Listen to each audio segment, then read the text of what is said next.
Ronald, Dahl, Matilda. The reader of books. It is a funny thing about mothers and fathers, even when their own child is the most disgusting little biter you could ever imagine, they still think that he or she is wonderful. Some parents go further. They become so blind by adoration, they manage to convince themselves their child has qualities of genius. Well, there is one thing very wrong with all this. It's the way of the world. It is only when the parents began telling us about the brilliance of their own revolting offspring that we start shouting, "Bring us a basin, we're going to be sick." School teachers suffer a good deal from having to listen to this sort of twaddle from proud parents, but they usually get their own backs when the time comes to write the end of term reports. If I were a teacher, I would cook up some real shorts from the children of doting parents. Your son, Maximilian, I would write, it is a total washout. I hope you have a family business you can push him into when he leaves for school, because he sure as heck won't get a job anywhere else. Or if I were feeling lyrical that day, I might write, it is a curious truth that grasshoppers have their hearing organs in the size of a doorman. Your daughter Vanessa, judging by what she learned this term, has no hearing organs at all.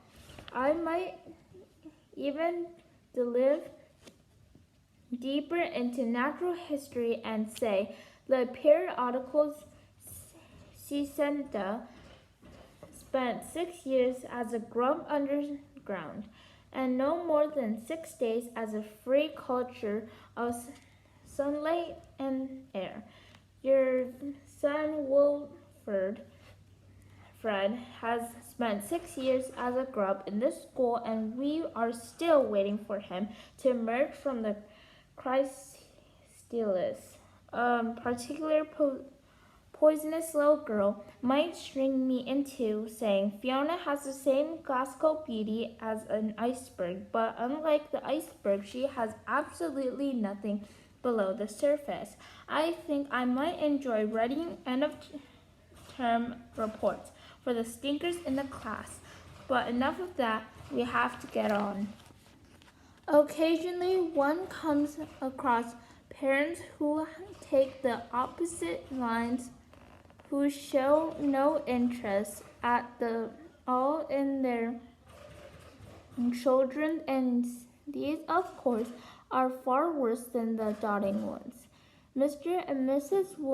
Wormwood were two such parents. They had a son called Michael and a daughter called Matilda, and the parents looked up upon Matilda in particular as nothing more than a scrap. A scrap is something you have to put up with until the time comes when you can pick it off, flick it away. Mr. and Mrs. Wormwood looked forward enormously to the time when they could pick their little daughter off and flick her away, preferably into the next country, or even further than that. It is bad enough when parents treat ordinary children as though they were scraps and spurniers. But it comes somehow a lot worse when the child in question is extraordinary, and by that I mean sensitive and brilliant. Matilda was both of these things, but above all she was brilliant. Her mind was so nibbled, and she was so quick to learn that her ability should have been obvious when to the most half-witted of parents. But Mr. and Mrs. Wormwood were both so gormless and so wrapped up in their own silly little lives that they failed to notice anything unusual about their daughter. To tell the truth, I doubt they would have noticed that she crawled into the house with a broken leg. Matilda's brother Michael was a perfectly normal boy, but the sister, as I said, was something to make your eyes pop. By the age of 1.5, her speech was perfect and she knew as many words as most grown-ups. Her parents, instead of applauding her, called her noisy chatterbox and told her sharply that small girls should be seen and not heard.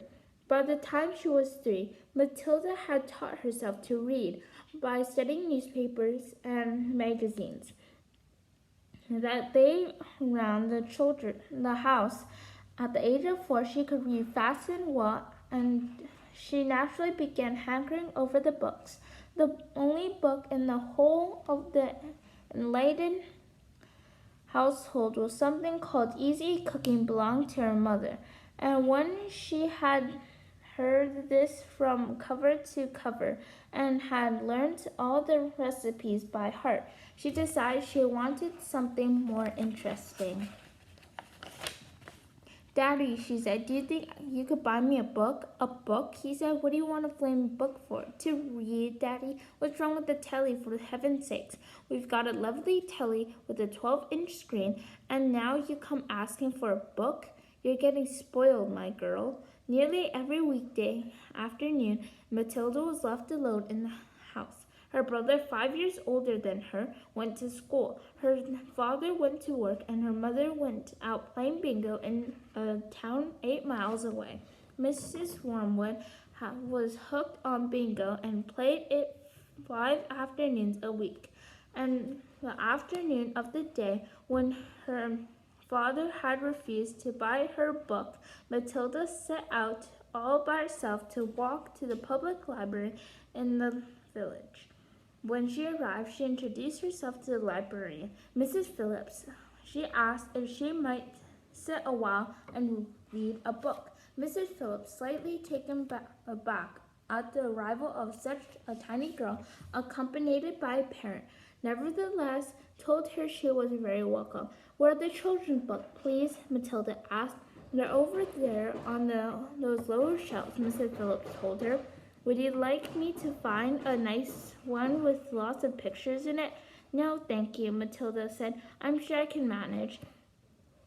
From then on, every afternoon, as soon as her mother had left for bingo, Matilda would toddle down to the library. The walk took only 10 minutes, and this allowed her 2 glorious hours sitting quietly by herself in a cozy corner, devouring one book after another. When she had read every single children's book in the place, she started wandering around in search of something else. Mrs. Phillips, who had been watching her with fascination for the past few weeks, now got up from her desk and went over to her. Can I help you, Matilda? She asked. I'm wondering what to read next, Matilda said. I've finished all the children's books. You mean you've looked at the pictures? Yes, but I've read the books as well. Mrs. Phillips looked down at Matilda from her great height, and Matilda looked right back at her. Though some were very poor, Matilda said, but others were very lovely. I liked the secret garden best of all. It was full of mystery, the mystery of the rooms behind the closed door and the mystery of the garden behind the big wall. Mrs. Phillips was stunned. Exactly how old are you, Matilda? She asked. 4 years and 3 months, Matilda said. Mrs. Phillips was more stunned than ever, but she had the sense not to show it. What sort of book would you like to read next? She asked. Matilda said, I would like to read a really good one, that grown-ups read, a famous one. I don't know any names. Mrs. Phillips looked along the shelves, taking her time. She didn't quite know what to bring out. How, she asked herself, does one choose a famous grown-up book for a 4-year-old girl? Her first thought was to pick a young teenager romance of the kind that is written for 15-year-old schoolgirls, but for some reason she found herself stintify walking past particular shelves. Try this, she said at last. It's a very famous and very good. If it's too long for you, just let me know and I'll find something shorter and a little bit easier. Great Expectations, Matilda's read by Charles Dickens. I'd love to try it. You mustn't be mad, Mrs. Phillips told herself, but to Matilda she said, of course you may try it. Over the next few afternoons, Mrs. Phillips could hardly take her eyes from the small girl sitting for hours after hours in the big armchair at the far end of the room with a book on her lap. It was necessary to rest it on the lap because it was too heavy for her to hold up, which meant she had to sit leaning forward in order to read. And a strange sight it was, this tiny dark-haired person sitting there with her feet now nowhere near touching the floor, totally absorbed in a wonderful adventure of Pip and old Mrs. Havisham and her cobweb house, and by the spell of magic that Dickens, the great storyteller, had woven with his words. The only movement from the reader was the lifting of the hand every now and then to turn over a page. And Mrs. Phillips always felt bad when the time came for her to cross the floor and say, "It's 10 to 5, Matilda." During the first week of Matilda's visit, Mrs. Phillips handed to her, "Does your mother walk you down here every day and then take you home?" "My mother goes to Aloud every afternoon to play bingo," Matilda had said. "She doesn't know I come here." "But that's surely not right," Mrs. Phillips said. "I think you better ask her." "I'd rather not," Matilda said. "She doesn't encourage reading books, nor does my father. But what do they expect you to do every afternoon in an empty house?" "Just march around and watch the telly." "I see. She doesn't really care what to do," Matilda said, a little sadly. Mrs. Phillips was concerned about the child's safety on the walk through the fairly busy village high streets and the crossing of the road, and she decided not to interfere. Within a week, Matilda had finished Great Expectations, which in the edition contained 411 pages. "I love it," she said to Mrs. Phillips. "Has Mr. Dickens written any others?" "A great number," said an outstanding Mrs. Phillips. "Shall I choose you another?" Over the next 6 months, under Mrs. Phillips' watchful and compassionate eye, Matilda had read the following books: Nicholas Nickleby by Charles Dickens, Oliver Twist by Charles Dickens, Jane Eyre by Charles Bronte, Pride and Prejudice by Jane Austen, Tess of the D'Urbervilles by Thomas Hardy, Gone to Earth by Murray Webb, Kim by Ruby Kipling, The Invisible Man by H.G. Wells, The Old Man and the Sea by Ernest Hemingway, The Sound of the Fury by William Faulkner, The Grapes of the Wild by John Steinbeck, The Good Companions by J.B. Priestley, Brigham Rock by Graham Greene, Animal Farm by George Orwell. It was a formidable list, and by now Mrs. Phillips was filled with wonder and excitement. But it was possibly a good thing that she did not allow herself to be completely carried away by it all. And almost anyone else, witting the achievements of this such small child, would have attempted to make great fuss and shout news all over the village and beyond. But not so Mrs. Phillips. She was something who reminded her own business and had long since discovered it was seldom worth while to interfere with others people's children. Mr. Hemingway said a lot of things I don't understand, Miss Matilda said to her, especially about man and woman. But I love it all the same. The way she tells it, I feel I am right there on the spot watching it all happen. A fine writer will always make sure you feel that, Mrs. Phillips, and don't worry about the bits you can't understand. Sit back and allow the words to wash around you like music. I will, I will. Did you know, Mrs. Phillips said, that public libraries like this allow you to borrow books and take them home? I didn't know that, Matilda. She said, could I do it? Of course, Mrs. Phillips said. When you have chosen the book you want, bring it to me so I can make a note of it, and it's yours for 2 weeks. You can take more than one if you wish.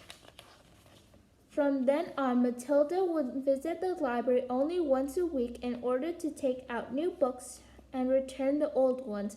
Her own small bedroom now became her reading room, and there she would sit and read most afternoons, often with a small mug of hot chocolate beside her.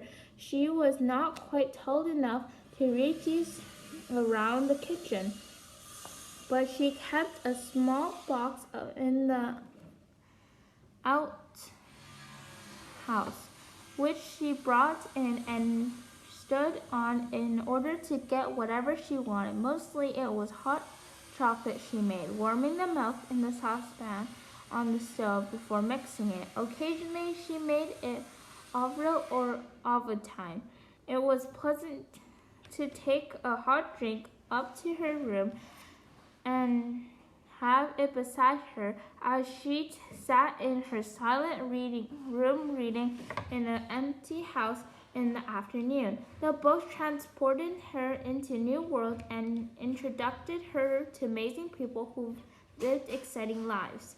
She went on olden days sailing ships with Joseph Conrad. She went to Africa with Ernest Hemingway and to India and Rudyard Kipling. She traveled all over the world while sitting in her little room in